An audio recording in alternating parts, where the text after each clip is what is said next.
faut savoir que si on s'y était mis dès les années 80-90, ça aurait été beaucoup plus facile d'amorcer une réduction des émissions de gaz à effet de serre et en plus, on ne serait pas monté aussi haut. Une entreprise, pour fonctionner, va avoir besoin de tout un tas de flux physiques, consommation d'énergie en propre, et puis des intrants, ce qui va venir de ses fournisseurs. Et puis, elle va aussi avoir des clients. La comptabilité carbone, c'est transformer ces flux physiques en émissions de gaz à effet de serre.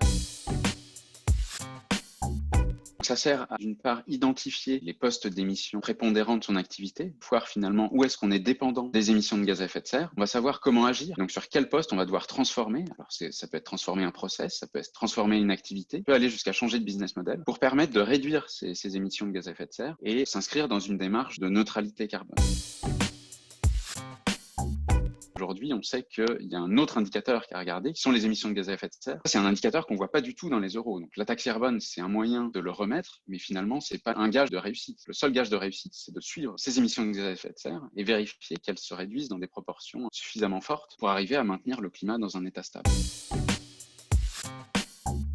Pour être sur une trajectoire de 2 degrés, c'est moins 4% des émissions par an, et un scénario 1,5 degrés, c'est moins 7% par an. Même dans un monde à plus 2 degrés de réchauffement, il va y avoir tout un tas d'impacts du changement climatique. La hausse du niveau des mers, la hausse des vagues de chaleur, il va y avoir plus d'événements extrêmes, et tout ça va venir affecter les opérations des entreprises. Au plus tôt on vient anticiper, par exemple dans les constructions neuves, que ce soit des usines, des bâtiments, des infrastructures, au moins ça va gêner les opérations des entreprises le jour où ces impacts se manifestent. Donc là, les entreprises ont un intérêt, pas immédiat, mais en tout cas direct, de prendre en compte ce changement climatique et de s'adapter le plus rapidement possible. Donc il y a une question de pérennité du business model qui est inhérent au fait que le monde va se transformer et donc il y a des activités qui n'existeront plus ou qui seront très différentes par rapport à aujourd'hui.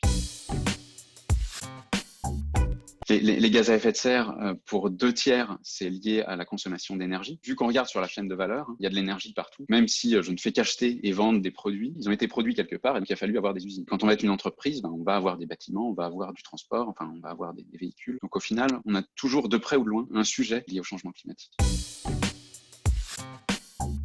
Ce qui va être plus compliqué pour les plus petites entreprises, c'est d'arriver à trouver du temps, donc une personne, 2 personnes qui vont être dédiées à ce sujet-là. Néanmoins, ça vaut quand même le coup pour ces entreprises-là d'identifier les gros enjeux, comment mon métier doit changer, comment mes marchés vont se déformer, est-ce que mes fournisseurs vont devoir se transformer aussi, et au bon moment, pouvoir prendre les bonnes décisions en termes de changement stratégique. Il y a pas mal d'entreprises qui se disent « Ah oui, il y a eu des crises, mais au global, on s'est toujours remis des crises. » Là, on se rend compte que voilà, il peut y avoir des changements majeurs et donc il est peut-être temps de regarder quels sont les autres changements majeurs à venir et là-dedans, il y a le changement climatique. Aujourd'hui, la science a tranché. Donc le débat au niveau scientifique n'existe plus. On n'a pas le temps de débattre sur ce sujet-là.